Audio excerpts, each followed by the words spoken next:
जय माता दी, जय मां कामाख्या। ओम क्लीम कृष्णाय नमः। ओम नमो भगवते वासुदेवाय। देवराधा ट्रस्ट सत्यवाणी चैनल। प्रेत बाधा क्या होती है और क्यों लगती है? प्रेत क्यों लग जाते हैं?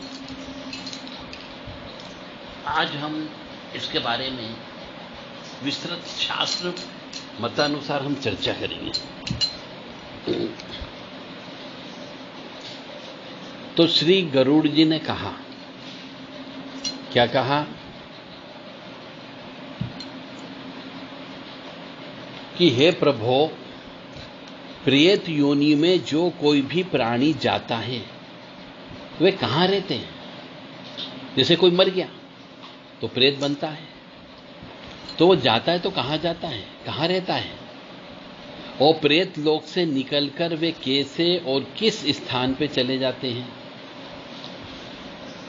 तो 84 लाख योनियों से जो बनी हुई सृष्टि है, इसमें यम तथा हजारों भूत से रक्षित होने पर भी मनुष्य नरक से निकलकर कैसे इस संसार में आ जाता है,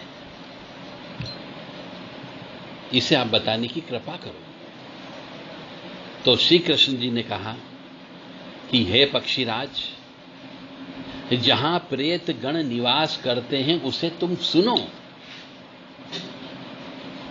छल से, बहुत ध्यान से सुनिएगा आप सब लोग, जितने भी कि प्रेत कहां कहां पर रहता है। तो श्री हरि कृष्ण ने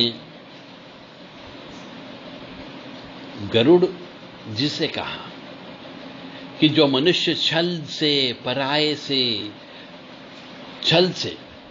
पराय धन और पराई स्त्री का अपहरण करता है तथा दोह से मनुष्य निशाचर योनि को प्राप्त होता है, और जो लोग अपने पुत्र के हित चिंतक में ही अनुरक्त रहते हैं तथा सभी प्रकार का पाप कर्म करते हैं, वे शरीर रहित होकर भूख प्यास की अथाह पीड़ा को सहन करते हुए इधर उधर भटकते रहते हैं। वे प्रेत चोर के समान उस महापथ के लिए पितृभाग में दिए गए जल का अपहरण भी करते हैं, चोरी भी करते हैं। यानी कहने का अर्थ यहां पर है कि प्रेत जो है, जो व्यक्ति छल से कपट से पराय धन को हड़पता है, पराई स्त्री का अपहरण करता है, उसे भोग करता है, ऐसे मनुष्य प्रेत योनि में जाते हैं।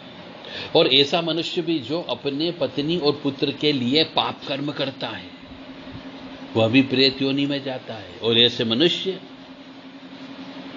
भूख प्यास से तड़पते हैं, पानी के लिए तरसते हैं, और ऐसे प्रेतों को पानी के लिए यदि परिवार वाले बुलाते भी हैं तो भी उन्हें बड़ी मुश्किल से पानी मिलता है। इस प्रकार अपने घर में आकर वे मित्र के रूप में प्रविष्ट हो जाते हैं और वहां पर रहते हुए स्वयं रोग शोक आदि को पीड़ा से ग्रसित होकर सब कुछ देखते रहते हैं। अरे बाप रे! और प्रेत क्या करते हैं वो भी सुनो, कि वे एक दिन के अंतराल से आने वाले ज्वर का रूप धारण करके संबंधी को पीड़ा पहुंचाते हैं। यानी कहने का अर्थ यहां पर है कि यदि किसी मनुष्य को एक दिन छोड़ करके बुखार आता हो, हर एक दिन हुआ, ठीक हुआ, फिर बुखार आ गया, तो मान करके चलो उसके ऊपर प्रेत का साया है, इसलिए बुखार आता है। यदि आपके परिवार में किसी भी लड़के को, लड़की को, पत्नी को, पति को, या माता पिता को, या घर में रहने वाले किसी भी सदस्य को एक दिन छोड़ करके बुखार आता हो, तो समझ जाओ उसके ऊपर प्रेत लग गया है।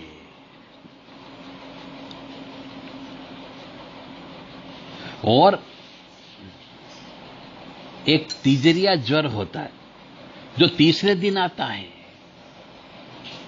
और एक ऐसा बुखार भी होता है जो ठंड दे करके आता है। तो इसका मतलब मान के चलो कि प्रेत लग गया है। और प्रेत जो है झूठे अपवित्र स्थान में निवास करता है, और उन प्रेतों के द्वारा हमेशा प्राणों को मतलब मनुष्य को कष्ट देने के लिए ही प्रेत बनता है। सिर में दर्द होता है तो प्रेत मान के चलो प्रेत दोष लगा हुआ है। शरीर के अंदर बहुत सारे तकलीफ होती है, फोड़े फुंसी निकलते हैं, अलग अलग जगह दर्द होता है तो समझो प्रेत लगा हुआ है।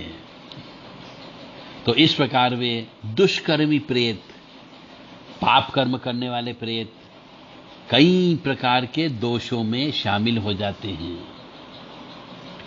तो गरुड़ जी ने कहा कि हे प्रभु, वे प्रेत किस रूप से किसका क्या करते हैं, किस विधि से उनकी जानकारी प्राप्त की जा सकती है, क्योंकि वे न तो कुछ कहते हैं न बोलते हैं। हे ऋषिकेश, यदि आप मेरा कल्याण चाहते हो तो मेरे मन की इस मोह को दूर करो। इस कलयुग में प्राय बहुत से लोग प्रेत योनि को भी प्राप्त हो रहे हैं, क्योंकि अकाल मौत हो जाती है, भूखे मर जाते हैं, एक्सीडेंट में मौत हो जाती है, जवानी में बीमारी से मर जाते हैं, तो प्रेत ही बनते हैं। तो विष्णु जी ने कहा कि हे गरुड़, प्रेत होकर प्राणी अपने ही कुल को पीड़ित करता है। प्रेत की सबसे बड़ी बात है कि प्रेत जब बन जाता है, एक जवान व्यक्ति मर जाता है, तो वह व्यक्ति अपने ही परिवार के मनुष्यों को तकलीफ देना प्रारंभ कर देता है। उस समय वो प्रेत ही होता है, परंतु उसके लिए ना कोई पत्नी होती, ना कोई बच्चे होते हैं, ना कोई माता पिता होता है, किसी न किसी को वो तकलीफ देना चालू कर देता है। इसलिए श्री हरि विष्णु कहते हैं कि हे गरुड़ जी, प्रेत होकर प्राणी अपने ही कुल को पीड़ित करता है, वो दूसरे कुल के व्यक्ति को तो आपराधिक चित्त प्राप्त होने पर ही पैदा करता है।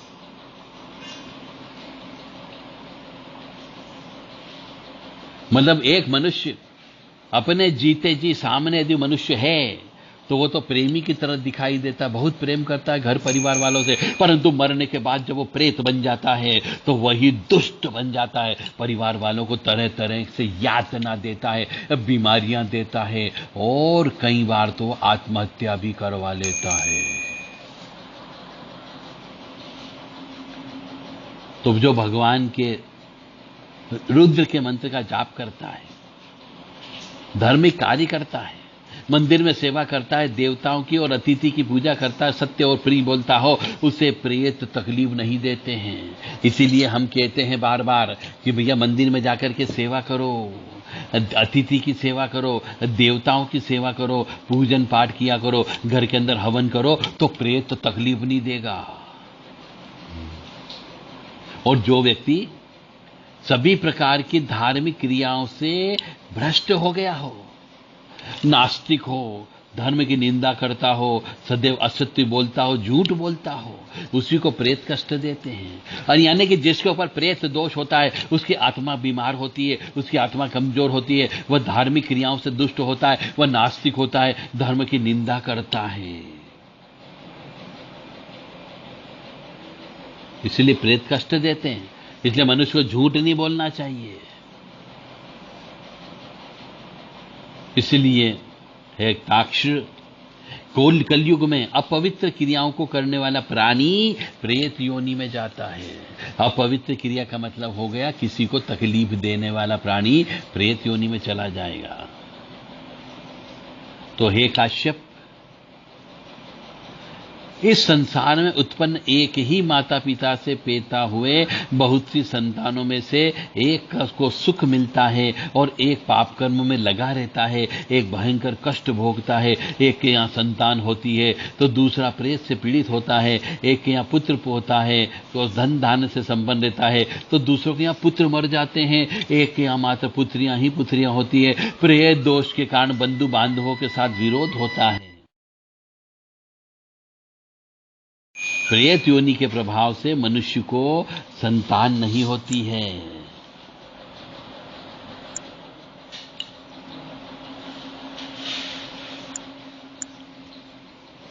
यानी कि प्रेत दोष होने पर तो बुखार आएगा ही आएगा, लड़कियां ही लड़कियां उत्पन्न होगी, संतान उत्पन्न नहीं होगी, होगी तो मर जाएगी। तो प्रेत बाधा के व्यक्ति जो है पशु के समान हो जाता है, धनहीन हो जाता है, कंगाल हो जाता है और दरिद्री भी हो जाता है। इसके प्रेत के कुप्रभाव से उसकी प्रकृति में परिवर्तन आ जाता है। वह अपने बंधु बांधव परिवार वालों से झगड़ा करने लगता है, उन्हें शत्रु मानने लगता है। अचानक प्राणियों को दुख प्राप्त होता है, वह प्रेत बाधा के कारण ही होता है। इसलिए रोजाना 11 बार हनुमान चालीसा का पाठ करना चाहिए।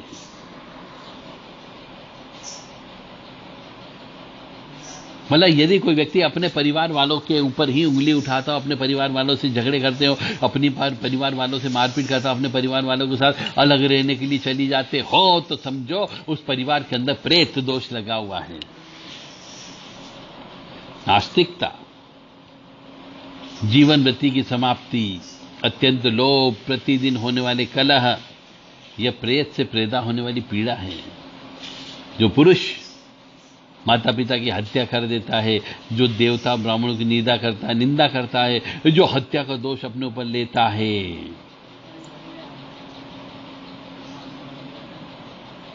ऐसे मनुष्य प्रेत पीड़ा से ग्रसित पाए गए हैं। और प्रेत के बारे में तो अनंत है, जितना बोला जाए उतना कम है।